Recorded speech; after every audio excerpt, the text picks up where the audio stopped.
of these things aren't possible, and here you are to prove them wrong. Well, it just shows what an amazing God we have, doesn't it? So let's start with your journey, Matt. Where did it start? And when someone said to you, Matt, I think the problem we have here is you might be dyslexic. Well, gosh, I didn't realize till at least a decade after I left school. So school was a really tough experience for me. I didn't do well at all. I was put in remedial English classes, remedial maths classes. I was told I couldn't do computer studies because my English wasn't good enough. And I left school believing I was stupid because that's what most of my teachers told me. But it wasn't until I was in my 20s that I was diagnosed with dyslexia, which began to help me understand one of the reasons why I might have struggled so much at school. So what is dyslexia, Matt? Dyslexia for me is a learning difference. People with dyslexia gather and process information differently. Very often it's described as a learning disability, which I get really angry about because people with dyslexia, we're actually very able. It's sometimes described as a learning difficulty. And that's also nonsense because we don't struggle learning. We can be some of the fastest learners. It's just that we learn and process information differently than other people. So in the past, dyslexia has been seen as something you suffer with. But rather, I like to think of dyslexia as my advantage in life, not my disadvantage in life. Yeah, and often you get spoken over, as you've mentioned. You feel stupid. You're not able. You feel different. I think based on being told that you are different leads you often down a path where you feel, well, I can't really achieve because I have this label. And so people often, and I might be generalizing here, but don't really fight against that label. Yeah, sometimes I did. I just accepted it. I just thought, well, perhaps my teachers were right. Perhaps I am stupid. Perhaps dyslexia is some mistake. But now I understand actually that my dyslexia is by design, not by mistake. Actually, my dyslexia is part of God's perfect creation, not as a result of humanity's rebellion against God. It's part of the goodness that exists, not part of the badness. So what was the moment of transformation for you that brought you to this place where before you thought you were stupid and you had low self-esteem to now actually say what you've just said, so this is actually part of God's plan?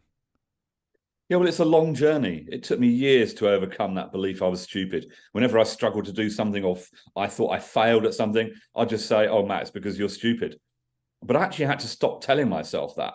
And part of what helped me was just understanding not only did God love me, which sounds quite charitable, doesn't it, that God loves you, but for me, discovering that God likes me, really likes me, actually raised my self-esteem and my self-belief and my self-love.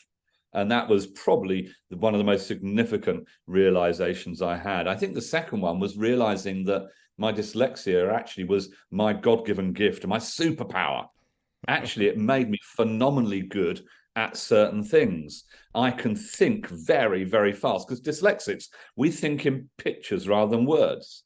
So if as a dyslexic, you can lean into thinking and processing with pictures in your mind or scribble down, actually, you think very, very fast. I'm a great problem solver. I'm an entrepreneur. I love coming up with ideas. I'm extremely creative. So all these things are as a result of the fact that I'm dyslexic. So if you struggled initially to read and write, as you said, and you carried this label, and now you're the author of how many books, Matt? I feel like you write so quickly, the number I have in front of me here might be outdated. It says 20, but I think it's possibly more. I've authored 20 books now. Uh-huh. But actually, what I get a bigger level of satisfaction from is actually coaching other people to write, publish, and launch their books.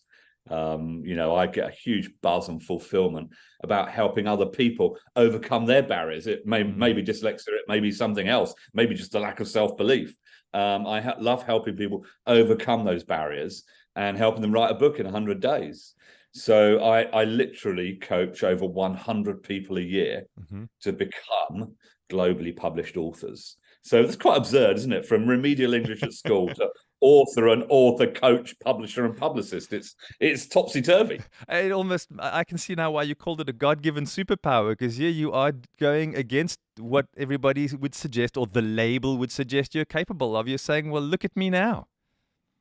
Yeah. And look at all these authors that are writing their book in 100 days, publishing their book in 100 days, thanks to us, and helping them launch it in 100 days. I mean, that's even bigger for me than my success. Yeah. Is the fact that God's using me to actually help other people succeed and do things they never thought they could do.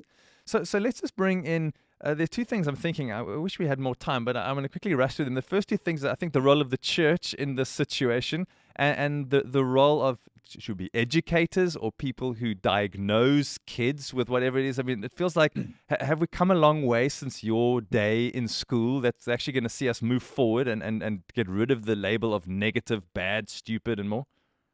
No. That's not good news. I thought we had good news this morning. One of my children is dyslexic, because often dyslexia runs in the family. And one of my children went through school. They hated every day of school. Yeah. Because they were dyslexic and just couldn't do it. I mean, they did phenomenally well in the end, but they really, really hated school. And so I'm sad to report that actually, certainly in the UK, nothing has changed in the education system.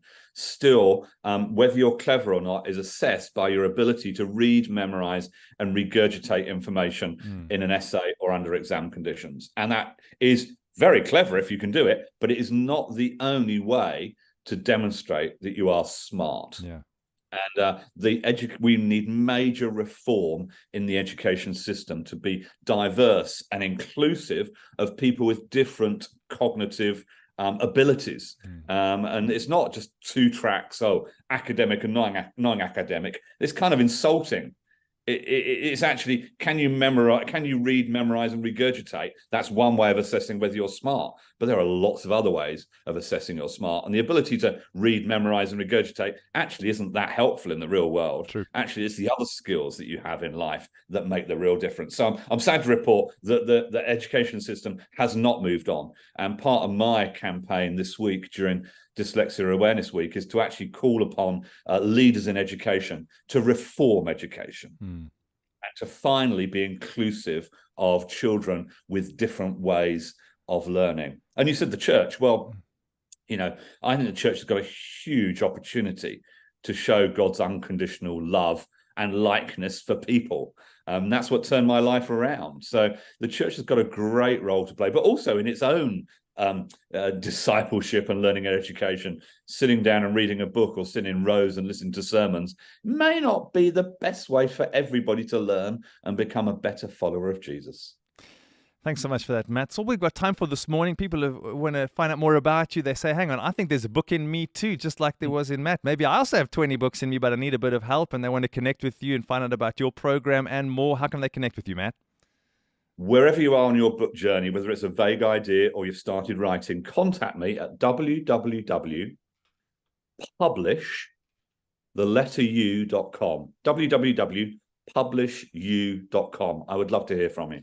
That's global speaker, author, broadcaster, and a man who's out to change our perceptions of what it means to be dyslexic. Well, you've certainly done that for me this morning, so that's job well done. One down, many more to go. Always a pleasure to hang out with you, Matt. Thanks for your time. Have a really great day, and may this really be a productive week. And I know you've got lots of goals about what it is that you're sharing. May it really work out well for you this week. Thank you so much, Brad. I look forward to seeing you really soon. Yeah, that'll be great. Thanks, Matt. Bye-bye.